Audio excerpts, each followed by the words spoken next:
The laughter started before I even looked over. Not the happy kind of laughter, the cruel kind. Loud, drunken, careless. I was sitting alone at a bar on my anniversary, wearing a blouse I'd spent almost an hour convincing myself to put on, when a group of strangers decided my body was entertainment.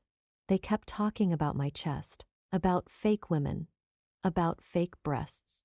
What they didn't know was that cancer had taken the real ones, and when I finally answered them, the entire table went dead silent. If you've ever watched karma hit someone instantly, hit that subscribe button right now. Drop a like, because this story is one of those rare moments where a single sentence completely changes the room. And trust me, by the end of this, you're going to understand why some people should think before they speak.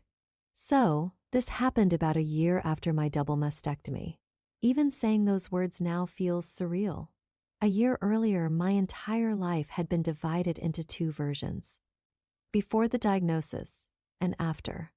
Before cancer, I never thought much about my body. Sure, I had insecurities like anyone else, but my breasts were just part of me. Normal, familiar, something I never imagined I could lose. Then came the phone call. Hereditary breast cancer. I still remember sitting in that cold office while the doctor explained everything in that calm, practice voice doctors use when they're delivering life-changing news. I remember nodding like I understood, even though my brain had basically stopped functioning after the word cancer. The next few months became a blur of consultations, scans, paperwork, fear, and impossible decisions. And eventually, I chose a double mastectomy, not because I wanted to, because I wanted to live. People talk about surviving cancer like it's this triumphant movie montage, but what they don't show you is what happens afterward. The weird emotional fallout, the identity crisis, the exhaustion, the way you stare at yourself is in the mirror afterward and barely recognize your own reflection. Reconstruction helped, physically at least.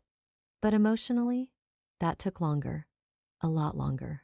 By the time this story happened, my reconstructed breasts still didn't look completely natural yet. My surgeon had warned me about that. They were still settling, as she called it. A little too firm, a little too high, not quite moving naturally yet. And honestly, I was deeply self-conscious about it, which is why my anniversary dinner with my husband mattered so much. It was the first time in over a year that I finally felt feminine again, normal again. I remember standing in front of the closet debating outfits for nearly 40 minutes. Every shirt felt wrong, too tight, too revealing, too obvious.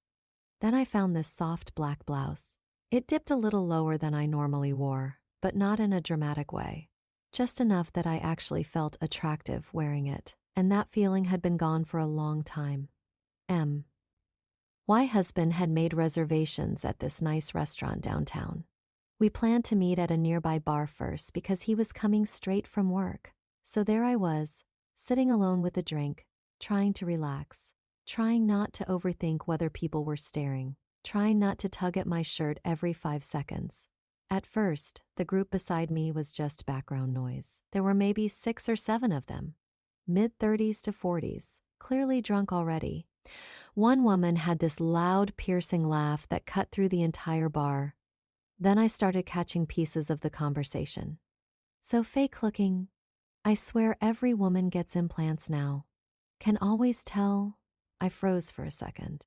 You know that awful moment when you realize someone's talking about you before you fully want to believe it? That. I kept my eyes on my drink. Maybe I was imagining it. Then one of the men snorted and said loud enough for half the bar to hear, "I don't get why women think fake boobs are attractive." Another woman chimed in immediately, because fake women attract fake men.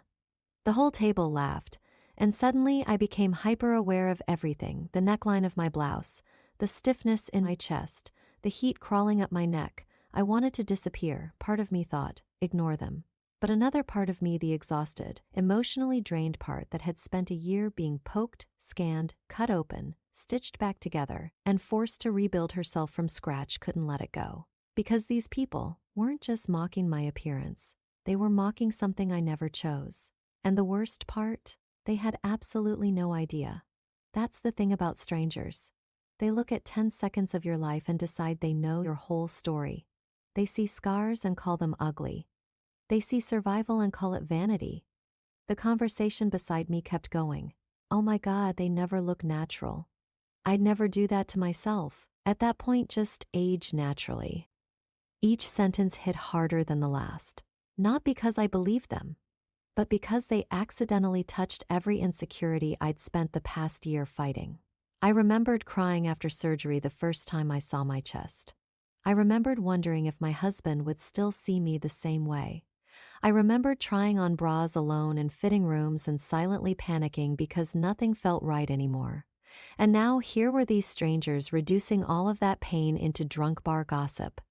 I could literally feel my heartbeat in my throat.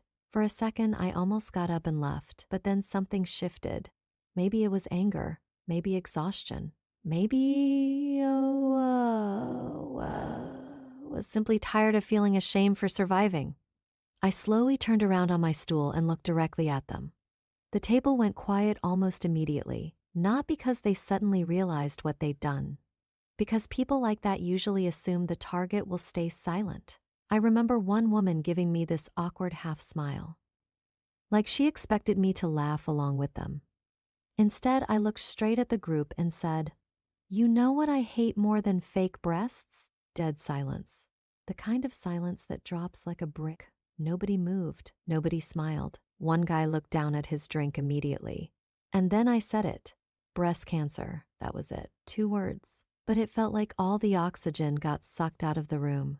Every expression at that table changed instantly. Their smugness disappeared. Their laughter disappeared. One woman's face completely drained of color.